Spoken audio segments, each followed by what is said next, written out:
What is this? I'm at the Gaylord Resort. Am I staying here? No. I'm just walking by. Yesterday, I ended up giving the key to my landlord. And one thing, my landlord is a couple and they bought the buildings. There's a husband and a wife. The husband seems very easygoing, super chill guy. And the wife seems a little bit different. She's really my main landlord. I guess she's the property manager, you know? That's her role. So she was telling me, you have a deposit and everything seems fine. Just make sure it's clean. And I'm gonna be honest with you. I didn't really clean it. I just got my stuff out, cleaned it for the most part, but I didn't do a deep cleaning or anything. And I think when she got my key, she seemed to be a little disappointed that it wasn't spotless, but it's whatever. Take it out of my deposit. I didn't have the energy for all that. Got coffee next door at the coffee shop today. And when I went there, I couldn't help myself. Took a little peek inside. And yesterday, after I gave them the key, they had all this cleaning equipment and everything. And apparently they were there till 5 o'clock yesterday. I gave them my key at 10 in the morning. So they were there, 7 hours cleaning? But I don't know if it was really as messy or as dirty as you would think. But I just feel like that's kind of part of the deal when you have a commercial business, you're gonna have to do those kind of things. Maybe I'm wrong. So I don't really know what this is all about. Doing some balancing.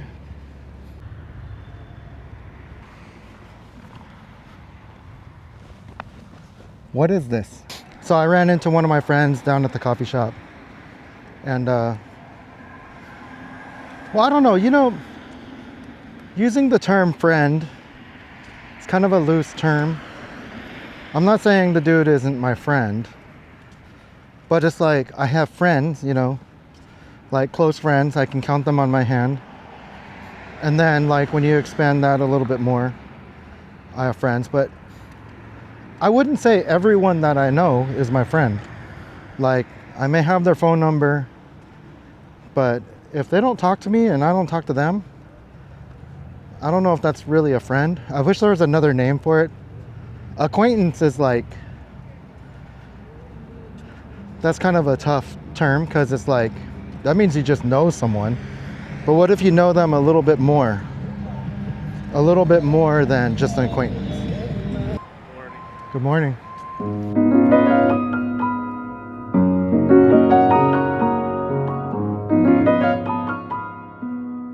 This building has single-handedly destroyed the entire skyline of the city of Chula Vista. It's you used to be able to see the water afar, or you'd be able to see just the sky. Now you just see this big building. Anywhere you drive in Chula Vista, you're gonna see this big ass building.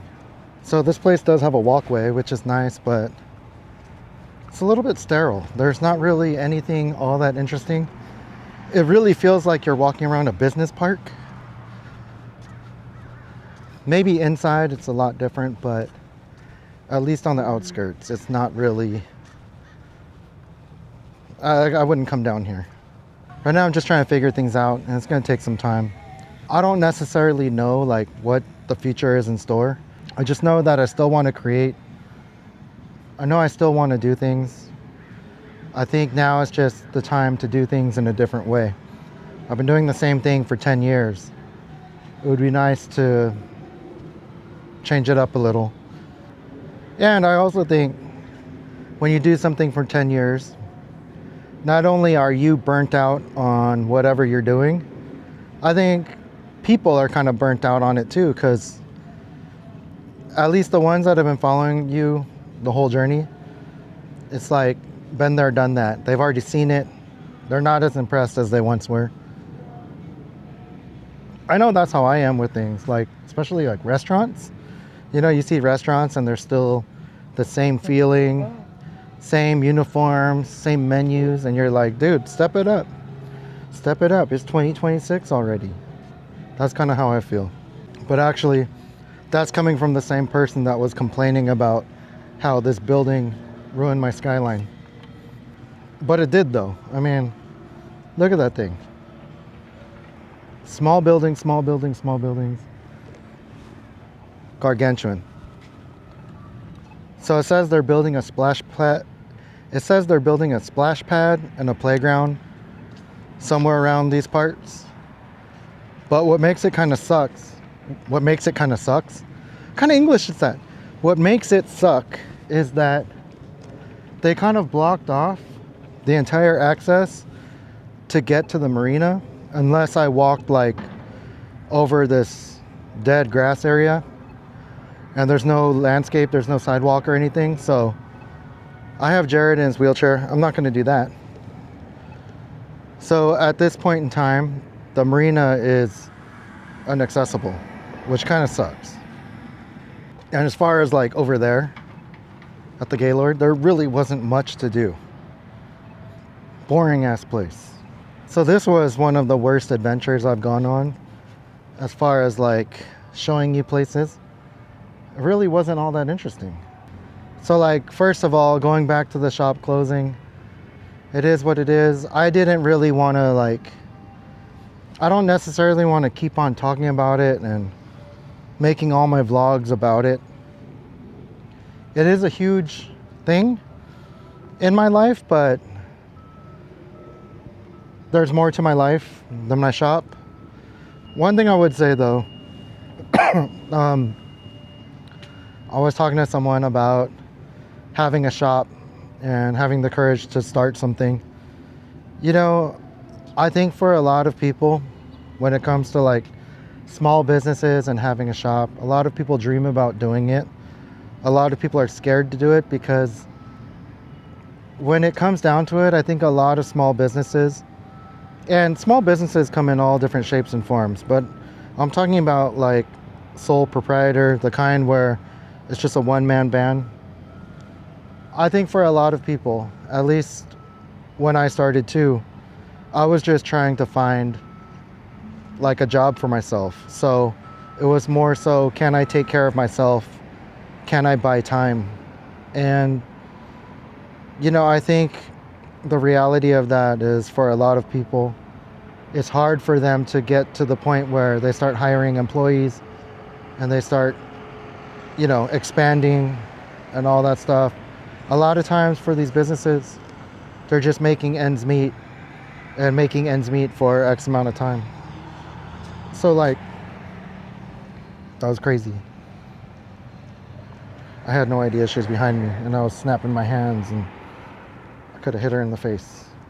I think for a lot of people, like I said, they're just trying to buy time and survive. Like, small business is about survival. You know, can you fight it? Can you live another month? And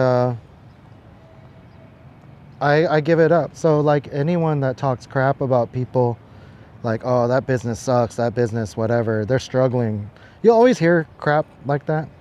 And I just think they don't really get it. I think likely, yeah, they are struggling, but are they doing something that they love? Are they able to like wake up every day excited for a new day? And are they doing something where in this life they gave themselves a chance to actually make it? I think for some people, that's not always the case. Some people just always sit on the sidelines and never do anything. And it's just like YouTube, right? How many people like kind of talk crap about YouTube and like, oh, blah, blah, blah, blah, blah. But then deep in their mind, they probably want to try it, but they would never try it because they don't want to look stupid. And sometimes looking stupid is what's causing us to not do something. So then, as a natural response, I think we just talk crap about someone that's actually trying. Anyone out there that's trying small business or trying YouTube, whatever, they're not going to talk crap about anyone who tries because they know what it takes and they know that it's hard. It's not like a no-brainer thing. On another note, anyone that's familiar with this vlog, and if you followed from months ago, Frank the Tank is back. The guy is back in America. I saw him last night. He's probably gonna make a cameo pretty soon. So Mrs. Russ is out of town. She's on a business trip, and I've been home. I haven't really like cleaned and all that stuff. I haven't put all the stuff away from my shop. A lot of the stuff is still in my front yard. So I think what I'm gonna do is go to my house, put some stuff away. I haven't figured out how I'm going to like structure my workspace at home. I have a lot of new additions. I got all the artwork from the shop. I have all the furniture. I'm still thinking about that because prior to all this, I already had a workspace, but it's absolute chaos. It's a mess. So I think I gotta like clear it out and kind of start from scratch. That's not today, but that's on the agenda. This Tellison mount is definitely like, it comes in clutch, the magnetic part, stick it to whatever. And it's so small. The pendant is like game changer. I probably shouldn't do it, but I feel like this mount is strong enough to like drive around through the city with it connected to my car. I don't know if I have the courage to do it. Maybe if I have a tether, but it's definitely possible. From a neck pendant, that's pretty sick.